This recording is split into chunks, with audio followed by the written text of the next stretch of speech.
Hello everyone, it's Anjali Mathur and welcome to my channel World of English with Anjali। आज का session शुरू करने से पहले मैं बस आपसे ये कहना चाहूँगी कि अभी तक आप लोग ने मुझे काफ़ी अच्छे से सपोर्ट किया है, तो प्लीज़ मैं चाहूँगी कि आप लोग का ये सपोर्ट आगे भी बना रहे। और जो मेरे इस चैनल को पहली बार देख रहे हैं, इस वीडियो को पहली बार देख रहे हैं, वो प्लीज़ मेरे चैनल को सब्सक्राइब कीजिए ताकि आपको भी मेरे कंटेंट से आगे जाके हेल्प मिल सके। ओके, एंड प्लीज़ आप लोग मेरे वीडियो के एंड तक बने रहिए ताकि आपको वो सारी चीज़ें समझ में आए जो मैं आपको पढ़ा रही हूँ। आज का हमारा जो कंटेंट है वो है एडवर्ब।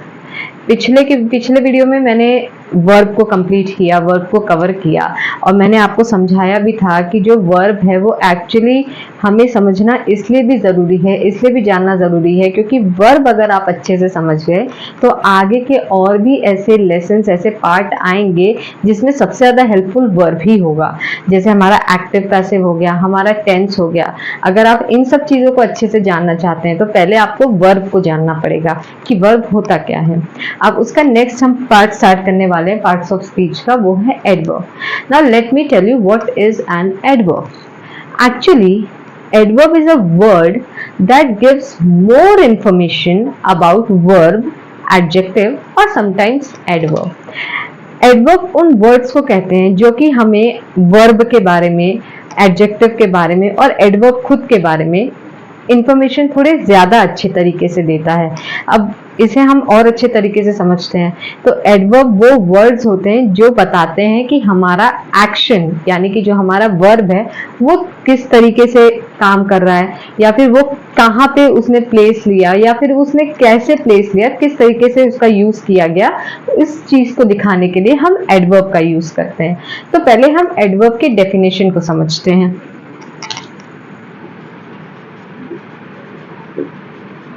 An adverb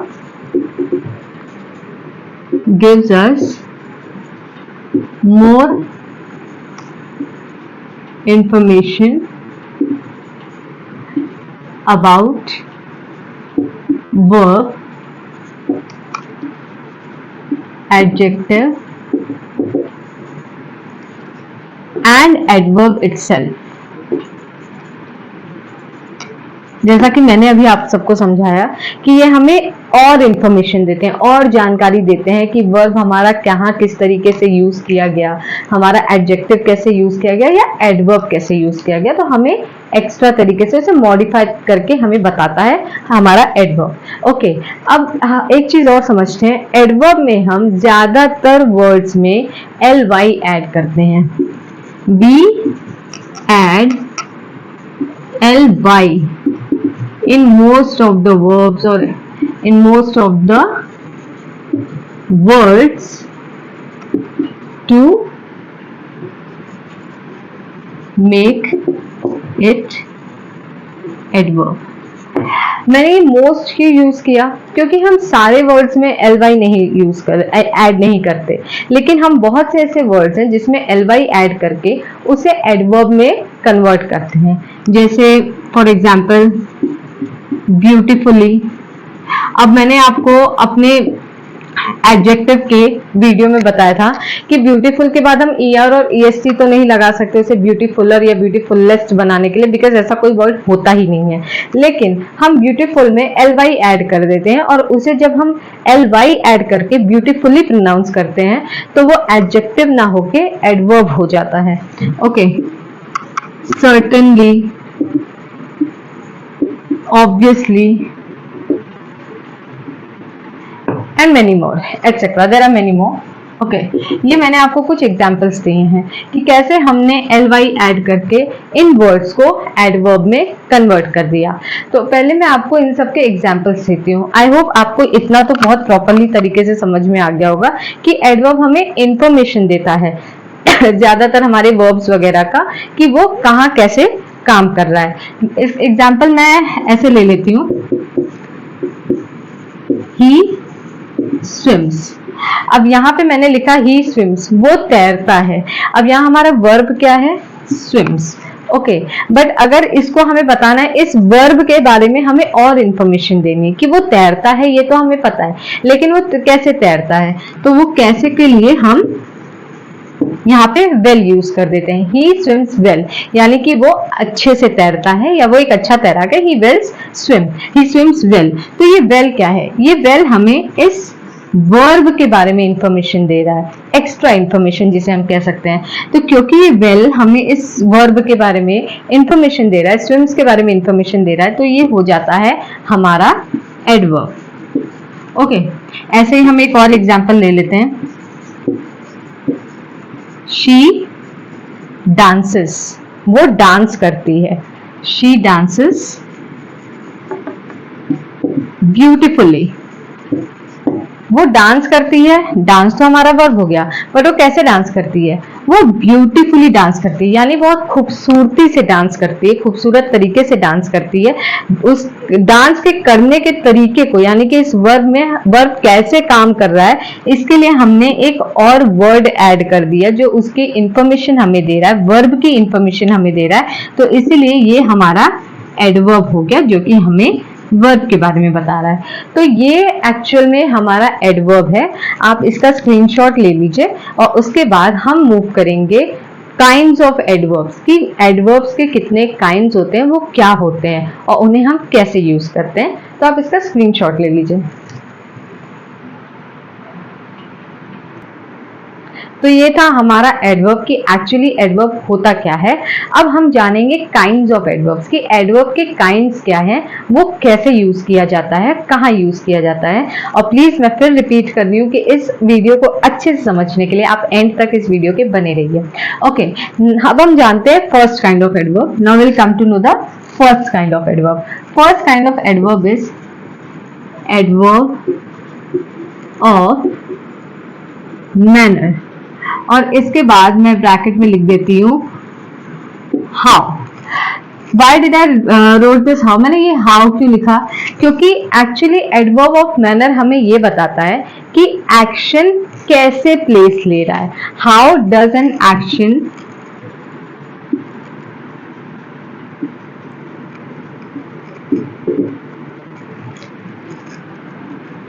टेक्स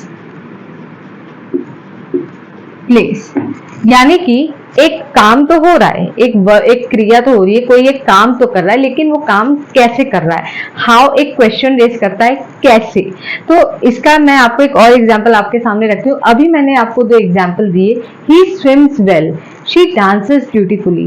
तो ये क्या था कि वो काम कर रहे हैं, बट कैसे कर रहे हैं। तो ये जो कैसे आ रहा है, उस कैसे का आंसर हमारा एडवर्ब ऑफ मैनर देता है।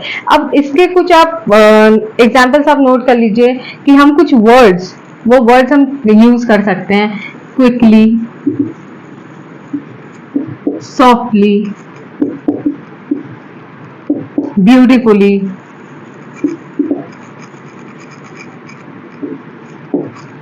Greedily, hungrily, and there are many more. ये कुछ ऐसे वर्ड्स हैं जो मैंने आपको बताया कि जब हमारा एक्शन यूज होता है, जब हमारा एक्शन दिखाया जाता है, तो हमारा एक्शन कैसा है, ये कैसा हमें ये एडवर्ब ऑफ मैनर के कुछ वर्ड से पता चलता है। अब हम इसे और इलैबोरेट करके समझें तो मैं आपको फिर से एग्जांपल्स देती हूँ। She speaks softly, she speaks softly, वो बोलती है, बट वो कैसे बोलती है? सॉफ्टली बोलती है, बहुत प्यार से बोलती है। तो ये सॉफ्टली क्या हो गया? ये एडवर्ब हो गया जो हमें स्पीक्स के बारे में बता रहा है, बोलने के बारे में। ध्यान दीजिएगा, ये जो सॉफ्टली वर्ड है ये हमें शी के बारे में नहीं बताता, ये हमारे शी के बारे में इंफॉर्मेशन नहीं दे रहा है। ये शी जो कर रही है, यानी कि बोल रही है, उसके बारे में इंफॉर्मेशन दे रहा है, इसलिए ये हमारा एडवर्ब है। एक और एग्जांपल ले लीजिए आप। He eats the chocolate cake greedily, यानी कि वो चॉकलेट केक खा रहा है। अब वो चॉकलेट केक कैसे खा रहा है? लालचियों की तरह खा रहा है। ग्रीड, लालच, ग्रीडीली मीन्स लालचियों की तरह। वो चॉकलेट केक को लालचियों की तरह खा रहा है। This greedily is giving us the information of the verb Yeats. Okay, तो ये क्या हो गया? ये हमारा एडवर्ब हो गया जो हमें इस वर्ब की इंफॉर्मेशन दे रहा है. So this is the first kind of adverb, that is adverb of manner, that tells us how does an action takes place. So to understand it more, you can take the screenshot of it.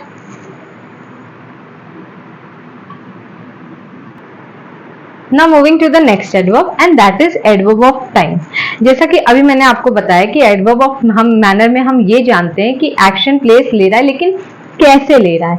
adverb of time में हमें ये पता चलता है कि action place ले रहा है, लेकिन कब ले रहा है. तो इसके ब्रैकेट में मैं लिख दूंगी यहाँ when, because when denotes time, when refers to time.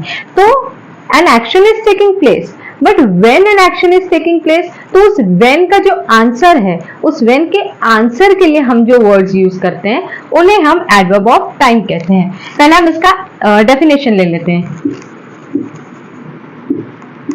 When does an action takes place.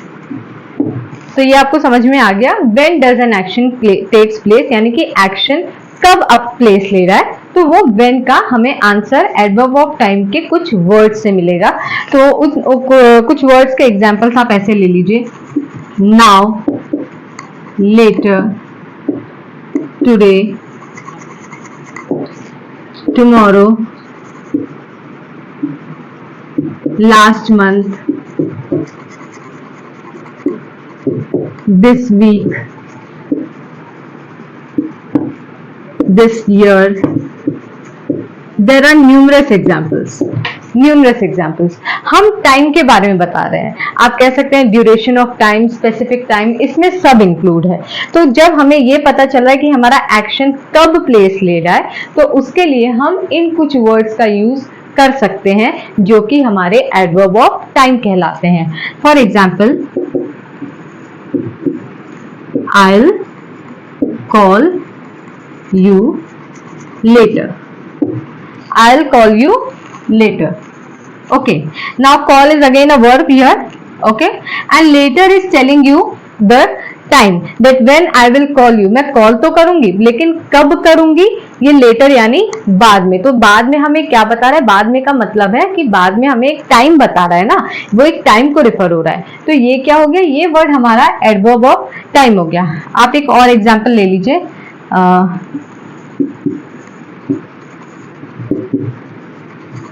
I'll not go to school tomorrow. I'll not go to school tomorrow. Again an action will take place. अब क्योंकि यहाँ मैंने जो time बताया वो आने वाले कल का, यानी कि टुमारो कल आने वाला है. तो ये क्या हो गया, मैं कल स्कूल नहीं जाऊंगी. एक एक्शन प्लेस लेने वाला है, लेकिन वो कब लेने वाला है, टुमारो. तो ये टुमारो क्योंकि हमें टाइम बता रहा है, वो हमारा हो गया adverb of time.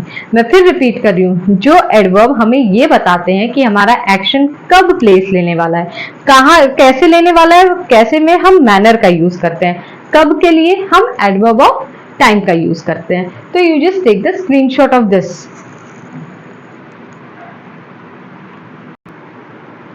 Now coming to the next adverb, that is third adverb, adverb of place. अभी तक हमने जाना कि हमारा एक्शन कैसे प्लेस ले रहा है, कब प्लेस ले रहा है. अब हम देखेंगे कहाँ. ये कहाँ का आंसर हमें देगा एडवर्ब ऑफ प्लेस. यानी कि हम कोई काम तो करते हैं, लेकिन वो कहाँ करते हैं, तो उस कहाँ के लिए हम जो वर्ड्स यूज करते हैं उसके लिए हम एडवर्ब ऑफ प्लेस का यूज करते हैं. उन वर्ड्स को हम एडवर्ब ऑफ प्लेस कहते हैं. तो इसका डेफिनेशन भी बहुत सिंपल है. आप इसे ऐसे लिख सकते हैं, where does an action takes place. Okay, where does an action takes place. इन सब के लिए भी कुछ वर्ड्स होते हैं. अब आप एक चीज समझिए. अब जैसे अगर मैंने किसी शहर का नाम ले लिया कि I am going to Varanasi. Okay, तो वाराणसी भी तो देखा जाए एक प्लेस का नाम है, ठीक है.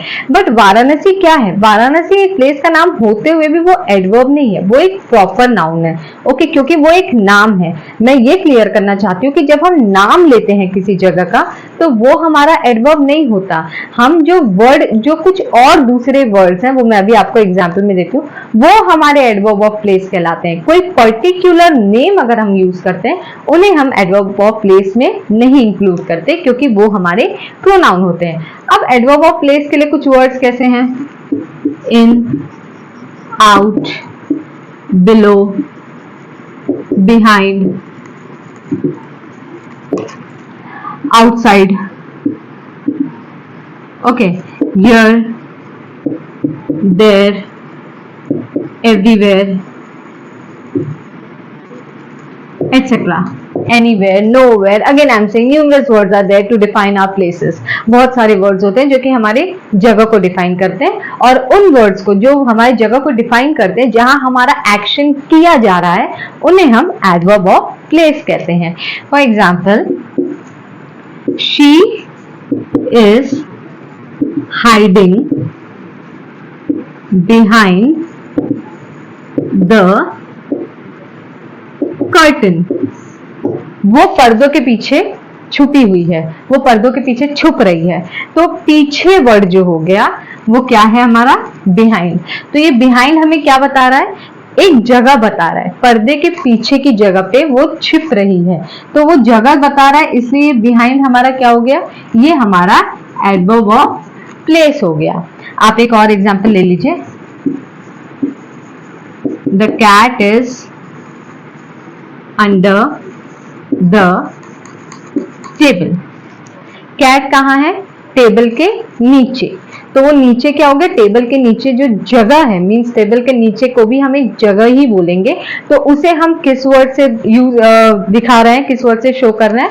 वो हो गया अंडर। तो अंडर भी हमारा क्या हो गया? Adverb of place. ओके, ये वर्ड भी हमारा एडवर्ब ऑफ प्लेस हो गया, जो कि हमारे इस कैटेगरी में आता है।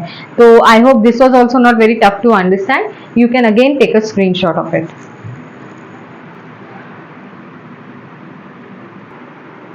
Now the fourth adverb. Fourth adverb is adverb of frequency. Now many people don't understand the meaning of frequency. तो पहले मैं आपको frequency का मतलब बता देती हूँ। frequency में हम ये जानते हैं कि हम काम तो कर रहे हैं, लेकिन वो कितनी बार कर रहे हैं। अब मैं एक चीज और क्लियर करती हूँ। जब हम कितनी बार की बात करते हैं तो यानी कि देखा जाए तो हम काउंटिंग में आ गए, लेकिन यहाँ हम प्रॉपर नंबर्स का यूज नहीं करते हैं। 1 बार, 2 बार, 3 बार, ये हमारे एडवर्ब ऑफ फ्रीक्वेंसी में नहीं आता। हमारे एडवर्ब ऑफ फ्रीक्वेंसी को दिखाने के लिए भी कुछ वर्ड्स यूज किए गए हैं, यानी कि हमारे एडवर्ब ऑफ फ्रीक्वेंसी के लिए भी कुछ वर्ड्स हैं। अगर हम काउंटिंग की बात करें 1 2 3 4 फर्स्ट, सेकंड, थर्ड, फोर्थ, तो ये तो हमारे ऑलरेडी एडजेक्टिव्स में आते हैं, न्यूमरल्स में आ गए, क्वांटिटेटिव एडजेक्टिव्स में आ गए, तो इन्हें हम एडवर्ब में नहीं ला सकते। इसलिए एडवर्ब ऑफ फ्रीक्वेंसी हमें ये दिखाता है कि हम काम तो कर रहे हैं, लेकिन कितनी बार कर रहे हैं। तो उस कितनी बार के लिए, अभी जैसे मैंने बताया, adverb of manner tells us about how, adverb of time tells us about when, and adverb of place tells us about where. So the adverb of frequency tells us about how often. How often यानी कि कितनी बार। How often an action takes place, यानी कि कोई action तो हो रहा है, लेकिन वो कितनी बार हो रहा है या वो लगातार में हो रहा है। तो ये लगातार या कितनी बार को बताने के लिए भी हम कुछ वर्ड्स का यूज करते हैं, जैसे कि now, then, always, seldom, usually, rarely, etc. Now again there are many more words to come into the category of adverbs of frequency. तो ऐसे ही कुछ words हैं जो कि हमें बता तो रहे कि हम काम कर रहे हैं, हम कुछ कर रहे हैं, लेकिन वो कितनी बार कर रहे हैं। अब आप इसी से समझ आइए, जब हम कोई काम हमेशा करते हैं तो उसके लिए हम always का यूज करते हैं। Okay, like I always go to the temple. मैं हमेशा मंदिर जाती हूँ। तो what is this always telling us? कि वो मैं मंदिर जाने का काम करती हूँ, लेकिन कितनी बार करती हूँ या कब कब करती हूँ? Always यानी कि हमेशा। तो इसी तरीके से मैं आपको एक और एग्जाम्पल देती हूँ। Come here now. यहाँ आओ अभी। अभी मतलब वो आने का काम तो होगा, लेकिन कब होगा? अभी होगा, जस्ट अभी। तो ये नाउ हमारा क्या बता रहा है? Adverb of frequency. Okay, she rarely goes to the church. Now she rarely goes to the church. वो चर्च तो जाती है बट रेयरली जाती है। अब रेयरली का मतलब क्या होता है? बहुत कम, मतलब जब मौका मिले तब, यानी कि बहुत कम बार जाती है। तो ऑफन में मैंने अभी जैसे बताया काउंटिंग की बात होती है, या तो ज्यादा या तो कम या फिर लगातार में होती है।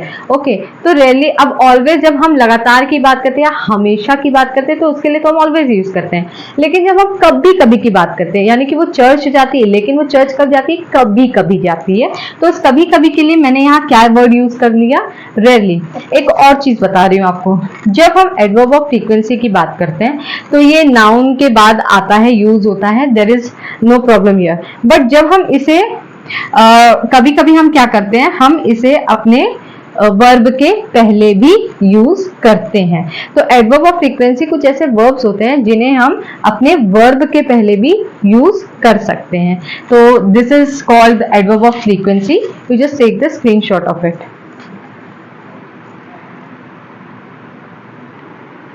Now coming to the fifth adverb. Okay, अभी तक हमने जाना कि हमारा एक्शन कब प्लेस लेता है, कहाँ लेता है, कैसे लेता है, कितनी बार लेता है। अब जब हम कितनी बार भी आते हैं तो मैं आपको एक चीज और क्लियर करती हूँ। जब हम काउंटिंग की बात करते हैं तो कुछ वर्ड्स, अभी जैसे मैंने आपको बताया हाउ ऑफन में कुछ वर्ड्स होते हैं, जैसे हम ऑलवेज, रेयरली, सेल्डम, ये सब यूज करते हैं। तो अब एडवर्ब ऑफ डिग्री में हम ये बताएंगे कि जो हमारा, मैं सिर्फ एक्शन की बात नहीं करूंगी क्योंकि यहाँ एडजेक्टिव ऑफ एडवर्ब भी आएगा, वो किस इंटेंसिटी से, यानी कि कितना ज्यादा या कितना कम होता है। अब कितना, कोई भी ऐसा एडजेक्टिव या कोई भी ऐसा वर्ब या कोई भी ऐसा एडवर्ब, उसकी इंटेंसिटी हमें एडवर्ब ऑफ डिग्री के थ्रू पता चलती है। तो वहां हमने व्हेन, वेयर, हाउ ऑफन, ये सब वर्ड्स यूज किए। यहाँ पे हम यूज करेंगे हाउ मच, यानी कि कुछ भी हो उसकी इंटेंसिटी हमें पता चलती है। मैं एक्शन यहाँ यूज ही नहीं कर रही हूँ, ये वर्ड मैंने बोला ही नहीं, इसलिए नहीं बोला क्योंकि यहाँ हमें सिर्फ एक्शन यानी कि वर्ब के बारे में नहीं बता रहा है ये एडवर्ब, हमें हमारे एडजेक्टिव के बारे में बता रहा है और एडवर्ब के बारे में भी बता रहा है। So here we know the intensity of something. Intensity यानी कि कितना ज्यादा या कितना कम। ओके, तो हमें किसी भी चीज की इंटेंसिटी पता चलती है, यानी कि किसी भी वर्ब की इंटेंसिटी, किसी भी एडजेक्टिव की इंटेंसिटी या फिर किसी एडवर्ब की इंटेंसिटी। इसका एग्जांपल भी मैं आपको दूंगी। और आप फिलहाल एक चीज और जान लीजिए कि एडवर्ब ऑफ डिग्री हमेशा वर्ब, एडजेक्टिव या एडवर्ब के ठीक पहले यूज किया जाता है। ओके, तो यहाँ जैसे मैं आपको कुछ वर्ड्स दे देती हूँ एडवर्ब ऑफ डिग्री के, true, very, just, uncommonly, extremely, terribly, etc. ये कुछ वर्ड्स हैं जो मैंने एग्जाम्पल दिए हैं आपको एडवर्ब ऑफ डिग्री के। अब जैसा कि मैंने आपको बताया कि ये जो एडवर्ब ऑफ डिग्री है ये हमारी इंटेंसिटी बता रहा है, वर्ब की भी बताता है, एडजेक्टिव की भी बताता है और एडवर्ब की भी बताता है। और ये एडवर्ब ऑफ डिग्री हमेशा इन तीनों के ठीक पहले यूज होता है। तो चलिए हम पहले ले लेते हैं वर्ब का example. Okay, I just finished my homework. I just finished my homework. So this just is what? This just is adverb of degree जो हमें बता रहा है मैंने अपना होमवर्क फिनिश। देखिए आप देख सकते हैं वर्ब के पहले मैंने ठीक इसे यूज किया, आई जस्ट, यानी कि बस अभी। ओके, तो बस अभी फिनिश किया, तो ये जस्ट हमारा इस वर्ब को मॉडिफाई कर रहा है। तो ये क्या है? ये हमारा एडवर्ब ऑफ डिग्री है जो कि वर्ब को मॉडिफाई कर रहा है। मैं यहाँ पे लिख भी दे रही हूँ ताकि आप कंफ्यूज ना हो। सेकंड आप ले लीजिए एडजेक्टिव का example, it was extremely hot today. आज बहुत ज्यादा गर्मी थी। मैं फिर कह रही हूँ, इंटेंसिटी बता रहा है, बहुत ज्यादा, आज बहुत ज्यादा गर्मी थी। तो ये बहुत ज्यादा को बताने के लिए मैंने कौन सा वर्ड यूज किया, एक्सट्रीमली। और ये हॉट क्या है, ये हॉट हमारा एडजेक्टिव है। अब क्योंकि ये हमारा एडजेक्टिव है तो इसलिए एडवर्ब हमारा, एडवर्ब ऑफ डिग्री ठीक इसके पहले मैंने यूज किया है, extremely, that is adverb of degree. Now अब ये देखते हैं कि एडवर्ब एडवर्ब को ही कैसे मॉडिफाई करता है। तो मैं एक और एग्जांपल ले लेती हूँ, ही ड्रोव। ओके, फॉर एग्जांपल मैंने अभी यहाँ पे लिख दिया ही ड्रोव फास्ट, वो बहुत तेज चला रहा था। ओके, या वो बहुत तेज चलाता था। तो ये क्या है, ही ड्रोव फास्ट। तो ये फास्ट क्या हो गया, अभी जब मैंने आपको एडवर्ब बताया तो मैंने बताया था ना, एडवर्ब के डेफिनेशन में he swims well, she dances beautifully, he drove fast. तो ये फास्ट क्या है, ये अपने में एक एडवर्ब ही है, जो कि वो ड्राइव कर रहा था, लेकिन कैसे कर रहा था, फास्ट कर रहा था। अब मुझे इस एडवर्ब को ही एक एडवर्ब ऑफ डिग्री के थ्रू मॉडिफाई करना है। तो मैं इसे कैसे लिखूंगी, ही ड्रोव वेरी फास्ट। अब ये तो एडवर्ब है ऑलरेडी, लेकिन इस एडवर्ब को मॉडिफाई क्या कर रहा है, मतलब फास्ट तो ड्राइव कर रहा है, लेकिन कितना, फिर एक इंटेंसिटी आ रही है, कितना कितना फास्ट ड्राइव कर रहा है, वेरी फास्ट। तो ये वेरी हमारा क्या हो गया, ये वेरी भी हमारा एडवर्ब हो गया, बट वो एडवर्ब ऑफ डिग्री है। तो आप देख सकते हैं यहाँ इन तीनों एडवर्ब्स को मैंने वर्ब, एडजेक्टिव और एडवर्ब के ठीक पहले यूज किया, जो कि मैंने अभी आपको बताया था कि हमारी एडवर्ब ऑफ डिग्री हमारे इन तीनों के पहले यूज की जाती है, जो कि हमें इंटेंसिटी बताती है, कितना या कितना ज्यादा या कितना कम कोई काम हो रहा है। Okay, so you can take the screenshot of it. Now our sixth adverb, and our sixth adverb is adverb of reason. Now what is adverb of reason? अब जैसा कि मैंने आपको पहले ही पिछले adverbs में बताया कि कुछ actions कब place लेते हैं, कहाँ लेते हैं, कैसे लेते हैं, इसमें हम जानेंगे कि actions क्यों place लेते हैं। So here we will ask the question, why? Why does an action take place? Why does an action takes place? यानी कि कुछ हो रहा है, लेकिन क्यों हो रहा है, तो वो क्यों क्या है, क्यों मतलब एक वजह। रीजन का मतलब ही होता है वजह जानना। तो यहाँ हम इन कुछ वर्ड्स के थ्रू वजह जानते हैं, रीजन जानते हैं कि उस एक्शन ने प्लेस क्यों लिया। ओके, तो कुछ वर्ड्स हैं एग्जाम्पल्स में जो कि हमारे एडवर्ब ऑफ रीजन में यूज किए जाते हैं, like therefore, since, thus, so, hence, because, etc. ये कुछ वर्ड्स हैं जो कि हमारे रीजन को बता रहे हैं कि हमारा जो वर्ड प्लेस ले रहा है, जो एक्शन प्लेस ले रहा है, वो क्यों ले रहा है। जैसे मैंने आपको एक एग्जांपल दिया, she was tired, so she went to bed early. वो थकी हुई थी इसलिए वो जल्दी सो गई। Went to bed early means जल्दी सो जाना। तो यहाँ हमारा क्या हो गया, हमने रीजन जाना कि वो जल्दी क्यों सो गई। उसका रीजन था शी वॉज टायर्ड। तो इस रीजन को दिखाने के लिए हमने किस एडवर्ब का यूज किया, सो का। ओके, तो ये क्या हो गया, ये हमारा एडवर्ब ऑफ रीजन हो गया। Now second is I didn't go to school because I was ill. मैं स्कूल नहीं गई। मैं स्कूल क्यों नहीं गई, मैं स्कूल नहीं गई क्योंकि because I was ill। ये काम क्यों हुआ, क्योंकि रीजन ये था। तो ये क्योंकि यानी कि because हमारा क्या हो गया, एडवर्ब ऑफ रीजन। एक और एग्जांपल ले लीजिए, he had a lot of work to do, so he stayed late at the office। उसके पास बहुत ज्यादा काम था करने के लिए, इसलिए वो ऑफिस में लेट तक रुका था। तो आप देख सकते हैं ये वर्ड्स क्या बता रहे हैं हमें, ये वर्ड्स हमें रीजन बता रहे हैं। रीजन भी आगे बता दिया गया, लेकिन ये वर्ड्स क्या कर रहे हैं, ये वर्ड्स हमें इन दोनों को जोड़ के बता रहे हैं, इसलिए ये हमारे एडवर्ब ऑफ रीजन है, जो कि हमारे रीजन को बताने के लिए इन वर्ड्स का यूज किया गया कि एक्शन ने प्लेस लिया, क्यों लिया। तो ये कुछ वर्ड्स हैं जो हमें हेल्प आउट करते हैं, ये भी ऐसे वर्ड्स हैं जो हमें हेल्प आउट करते हैं ये जानने के लिए कि कोई एक्शन प्लेस क्यों लेता है। So this is called an adverb of reason. You can again take a screenshot of it.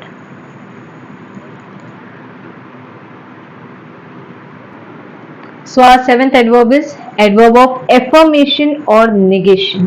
अब देखिए यहाँ हम ये नहीं जानते कि कब, क्यों, कैसे, कहाँ, ऐसा कुछ नहीं है। हम इसमें एक अश्योरिटी देते हैं जिसे हम affirmation कहते हैं, यानी कि confirmation देते हैं, और negation यानी कि सीधे ना बोलते हैं। तो जब हमें confirmation देना रहता है उसके लिए भी हम कुछ words यूज करते हैं, जब हम सीधे ना बोलते हैं उसके लिए भी हम कुछ वर्ड्स यूज करते हैं। तो ये होता है हमारा एडवर्ब ऑफ एफर्मेशन और नेगेशन, यानी कि दोनों ही चीज इसमें आती है, यस एंड नो। अब यस को बोलने के लिए भी कुछ वर्ड्स होते हैं और नो को बोलने के लिए भी कुछ वर्ड्स यूज किए जाते हैं, जिन्हें हम एडवर्ब ऑफ एफर्मेशन और नेगेशन कहते हैं। तो पहले आप इसके डेफिनेशन को लिख लीजिए। The word that shows something is true or equivalent और negative statement। अब देखिए इसमें मैंने दोनों लिख दिया, एफर्मेशन भी लिख दिया और नेगेशन भी लिख दिया, यानी कि जो हमें ये बताते हैं कि कुछ है जो करेंगे, means yes I will do that, that is confirmation. लेकिन इक्विवेलेंट का मतलब क्या होता है, इक्विवेलेंट में हमारा सम मीन्स एक डाउट रहता है कि यस आई विल डू और नॉट डू, दैट डिपेंड्स, इसके लिए भी कुछ वर्ड्स होते हैं, ओके। और नेगेटिव स्टेटमेंट मतलब सीधे ना होता है। इक्विवेलेंट स्टेटमेंट वो होता है जिसमें हम ना भी नहीं बोलते, हम प्रॉपर हाँ भी नहीं बोलते। तो जैसे कि अभी मैंने आपको ये बता दिया, अब कुछ एग्जाम्पल्स मैं आपको वर्ड्स में देती हूँ जो कि हमारे, फर्स्ट ऑफ ऑल मैं दूंगी आपको एफर्मेशन के एग्जाम्पल्स। तो जैसे कि श्योरली, इंडीड, एब्सोल्युटली, डेफिनेटली, ये हमारे कुछ वर्ड्स आते हैं जो कि एफर्मेशन मीन्स कंफर्मेशन देते हैं, दैट यस श्योरली, ये 100% कंफर्म होता है, ओके। अब मैं एक आपको इक्विवेलेंट में ले लेती हूँ एक एग्जांपल, जैसे प्रोबेबली, शायद मैं ये काम करूं। और निगेशन में हमारा सीधे आ जाता है नो, नॉट, नेवर, ओके। तो जब अब हम इसे etcetera, like there are many more words, I am writing etcetera so that you should understand that there are many more words to define adverb of affirmation और negation, that we can't write all the words on the board, okay. तो अब जैसे मैंने एक example ले लिया, I will definitely do this project, I will definitely do this project, मैं ये प्रोजेक्ट जरूर करूंगी। तो ये डेफिनेटली क्या है, एफर्मेशन है, दैट इज कंफर्मेशन है कि मैं ये काम जरूर करूंगी। अब जब मैं इसको इक्विवेलेंट मतलब इक्वल होता है, इक्वल यानी कि आपका नेगेटिव भी आता है, आपका पॉजिटिव भी, यानी कि एफर्मेशन भी आता है। तो इसके लिए जैसे हम ये यूज के लिए, I will probably do this project. तो ये प्रोबेबली क्या हो गया, ये भी आपका एडवर्ब ऑफ एफर्मेशन और नेगेशन में ही आता है, जो कि ये दोनों को ही लगभग थोड़ा थोड़ा बता रहा है, ओके, बट कहीं भी श्योरिटी नहीं है। अब थर्ड में हम क्या करेंगे, I will never do this project.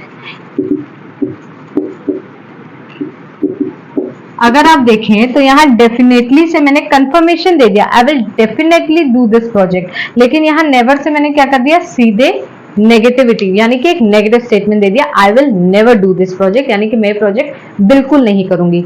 तो ये हमारे एफर्मेशन और निगेशन के कुछ एडवर्ब्स हैं जो हमारे यस और नो को बताते हैं। तो आप इसका भी एक स्क्रीनशॉट ले लीजिए।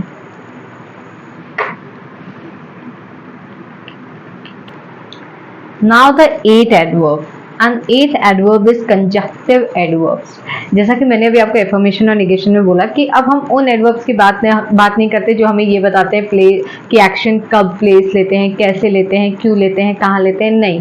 तो वैसे ही हम कंजक्टिव एडवर्ब्स की बात करते हैं कि ये भी हमें कुछ ऐसा नहीं बताते। इनफैक्ट ये वो एडवर्ब्स होते हैं जो कि दो क्लॉजेस को ज्वाइन करते हैं। जैसा कि कंजंक्शन भी जो वर्ड्स होते हैं वो वर्ड को, क्लॉजेस को, फ्रेज को ज्वाइन करते हैं, वैसे ही कंजक्टिव एडवर्ब्स भी होते हैं जो कि क्लॉजेस को ज्वाइन करने के लिए यूज किए जाते हैं। So they are used to join clause, they are used to join clause or clauses, two or more clauses। Okay, तो वो हमारे कंजक्टिव एडवर्ब्स होते हैं। सो ये तो बहुत इजी था समझना कि ये हमारे एडवर्ब्स होते हैं जो ज्वाइन करने के लिए यूज किए जाते हैं। ये हमें किसी भी तरीके के क्वेश्चन फ्रेम करके नहीं देते। तो वैसे ही मैं आपको कुछ वर्ड्स बता रही हूँ, आप देखेंगे कुछ वर्ड्स रिपीट होंगे, कुछ एडवर्ब्स यहाँ रिपीट होंगे। ओके, मैं फिर कह रही हूँ वो एडवर्ब जो मैंने पहले लिखे हैं वो actually adverb of degree in सब चीजों में आएंगे, मतलब वो अलग अलग कैटेगरी में आएंगे।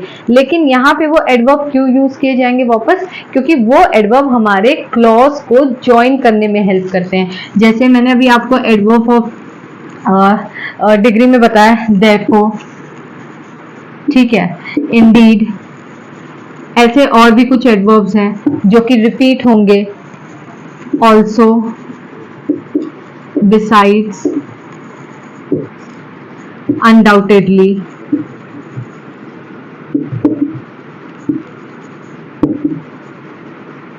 moreover, likewise, etc। मैं फिर रिपीट करूँ कि ऐसे ये एडवर्ब्स और कैटेगरीज में भी आते हैं, इन बहुत एक्सेट्रा में, यानी कि और भी बहुत सारे एडवर्ब्स हैं जो बाकी के एडवर्ब के कैटेगरी में भी आते हैं। लेकिन यहाँ इन्हें वापस से क्यों यूज किया गया, क्योंकि कंजक्टिव हम कहते ही उसे जो कि दो क्लॉज को ज्वाइन करते हैं। तो ये कुछ एडवर्ब्स हैं जो कि हमारे क्लॉजेस को ज्वाइन करने में हेल्प करते हैं, इसीलिए हम इन्हें कंजक्टिव एडवर्ब्स भी कहते हैं। For example I am giving here, Ajit is an engineer and moreover he is a singer। Ajit is an engineer and more over he is a singer. तो ये मोर ओवर क्या किया, मोर ओवर हमारे इन दो clause को join कर रहा है, इसीलिए ये हमारा कंजक्टिव एडवर्ब है। और एक और एग्जांपल देती हूँ, फिर मैं आपको एक और चीज बताती हूँ। Like the show went on for so long, indeed it was a great one। The show went on for so long, indeed it was a great one। Here indeed is helping us to join these two clauses। ये indeed के through हमने इन दो clause को join किया, इसलिए indeed भी हमारा conjunctive adverbs आ गया। अब जो मैं आपको एक चीज और बताने वाली थी वो हमेशा याद रखिएगा कि जब हम दो क्लॉज के बीच में एक कंजक्टिव एडवर्ब यूज करते हैं तो उसके बाद हम एक कॉमा का यूज जरूर करते हैं। We should always use a comma to separate two links और टू क्लॉजेस। ये बहुत इंपॉर्टेंट है आपको समझना। अब ये था हमारा कंजक्टिव एडवर्ब्स। देखा जाए तो एडवर्ब्स और भी आते हैं, बट ये जो 8 एडवर्ब्स मैंने आपको बताए हैं ये कुछ ऐसे एडवर्ब्स हैं जिन्हें समझना बहुत जरूरी है। बट अगर हम सिंपल वे में देखें तो हमारे 5 एडवर्ब्स को मेन माना गया है, जो कि adverb of place, manner, time, frequency और डिग्री होता है। बट हमें और अच्छे तरीके से समझने के लिए एडवर्ब ऑफ रीजन, एफर्मेशन और नेगेशन और कंजक्टिव एडवर्ब्स को भी समझना बहुत जरूरी होता है। तो again I am saying, please if you are having any kind of doubt or any kind of problem, you can type or you can send your query in my description box and I will try to resolve it as soon as possible. मैं उसे resolve करने की कोशिश जितनी जल्दी हो सके उतनी जल्दी करूंगी। और मैं फिर कह रही हूँ, अगर आपको मेरा ये वीडियो बहुत यूजफुल लगा हो तो प्लीज आप मेरे चैनल को लाइक, शेयर और सब्सक्राइब करना मत भूलिए। और इसके बाद मैं आपको और भी यूजफुल कंटेंट्स देती रहूंगी और मेरी कोशिश यही रहेगी कि मैं उसे बहुत ईजी वे में आपको दे सकूं। Thank you. जय हिंद।